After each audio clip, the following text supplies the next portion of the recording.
और एक बात और आपसे कहूं निवेदन के साथ, अंग्रेजों की पद्धति थी फूट डालो शासन करो। आज वही पद्धति कुछ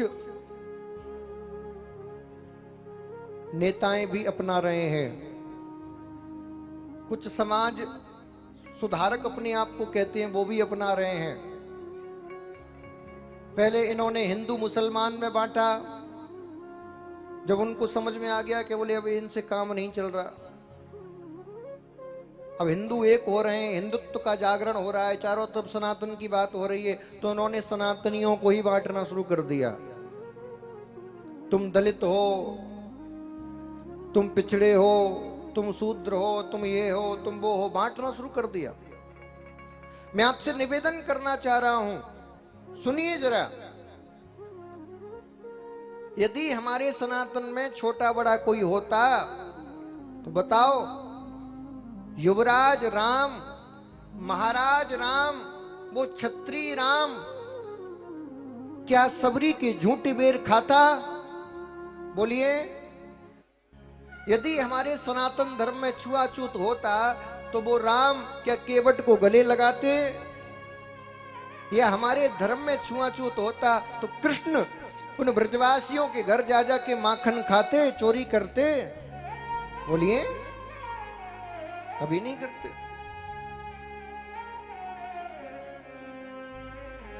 आप यहां हजारों की संख्या में तो बैठी हो,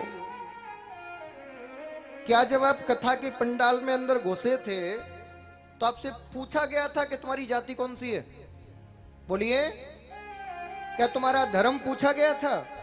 क्या तुम जिसके बगल में बैठे हो उसने पूछा कि नहीं नहीं नहीं तू छोटी जाति का है कि बड़ी जाति का है, मेरे बगल मत बैठ? किसी ने कहा? बोलिए, कहां है भारत में जाति पाति? कहां है छुआछूत? ये केवल वो काम कर रहे हैं जो वोट बैंक बढ़ाना चाहते हैं। इसीलिए मैं आप सबसे निवेदन करना चाहता हूं, लोगों के बहकावे में ना आए, एकता में शक्ति है, एक बन के रहें। कोई कहे कि तुमको दबाया गया, तुमको ये किया गया, तुमको वो किया गया, स्पष्ट रूप से कह दिया करो, जो भूल हो गया उसको भूल जाओ, अभी क्या हो रहा है उसकी बात करो। अब हम सब एक जगह बैठ के कथा श्रवण करते हैं, प्रेम से एक परिवार होके काम करते हैं। अब कोई छुआछूत नहीं, हम सब सनातनी हैं, एक हैं, कोई छोटा नहीं, कोई बड़ा नहीं, एक है। अब समय आ गया है आवाज उठाने का। कृष्ण ने इसी धर्म की स्थापना के लिए अवतार लिया, इन्हीं मर्यादाओं की रक्षा के लिए कृष्ण ने अवतार लिया।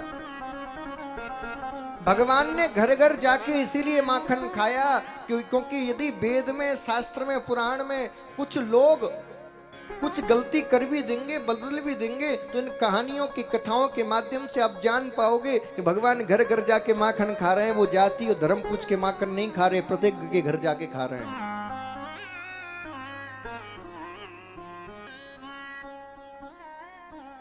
मैंने आपको पहले भी कई दिन बताया था कि जातियां कैसे बनी।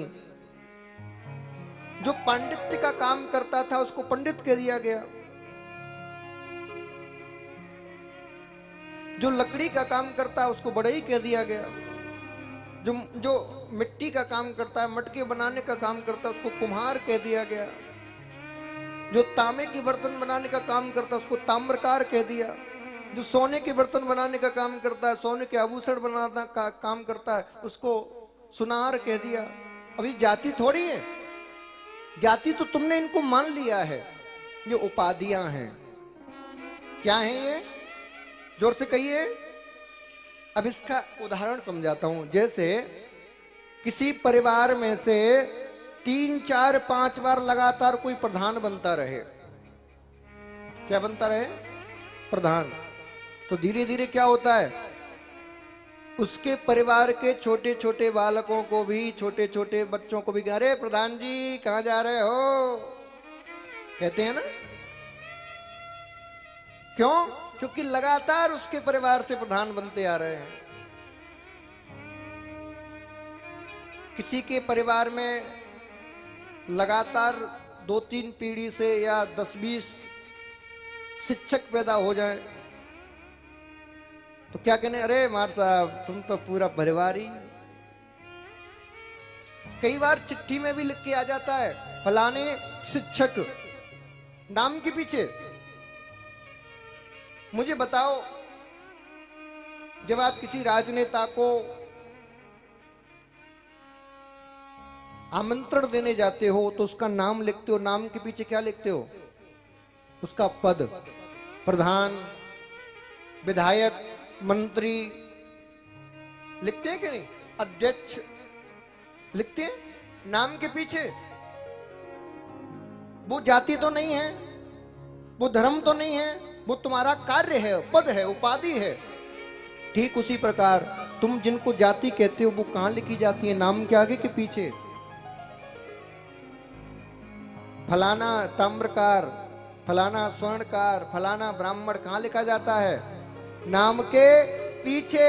इसका अर्थ क्या हुआ? ये नाम तुम्हारी जाति नहीं है, ये तुम्हारी उपाधियां हैं जो तुम्हारे पूर्वज काम करते थे, उनकी उपाधि तुमको प्राप्त हुई है। उपाधि है, जाति नहीं है।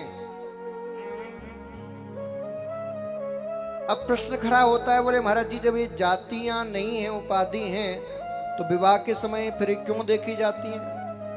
कि ब्राह्मण का विवाह ब्राह्मण की कन्या से होगा, वैश्य का वैश्य की से, क्षत्रिय का क्षत्रिय की से, क्यों देखी जाती है? इसके पीछे कारण है भारत के ज्ञान को, भारत के कौशल विद्या को एक पीढ़ी से दूसरी पीढ़ी तक पहुंचाने का। ऐसे समझिए आप, किसी बच्ची ने ब्राह्मण के घर में जन्म लिया, बचपन से उसने क्या देखा? पूजा कैसे होती है, यज्ञ कैसे होती है, पाठ कैसे होता है, वेद पाठ कैसे होता है, जीवों पर दया कैसे की जाती है, ऐसे ही पूरे जीवन देखा। अब जैसी वो 18-20 साल की हुई, उसका विवाह कर दिया मान लीजिए क्षत्रिय के घर, तो वहां पे क्या देखेगी? राज्य कैसे किया जाना है, राजनीति क्या होती है, किसी को मारना कैसे है, तलवार कैसे चलानी है, धनुष कैसे चलाना है। अब जो वेद पाठी पढ़ के आई है, जो यज्ञ करते हुए आई है, वो ऐसे माहौल में जाएगी तो क्या होगा? वो भी माइंड से डिस्टर्ब हो जाएगी और उस परिवार को संभाल भी नहीं पाएगी।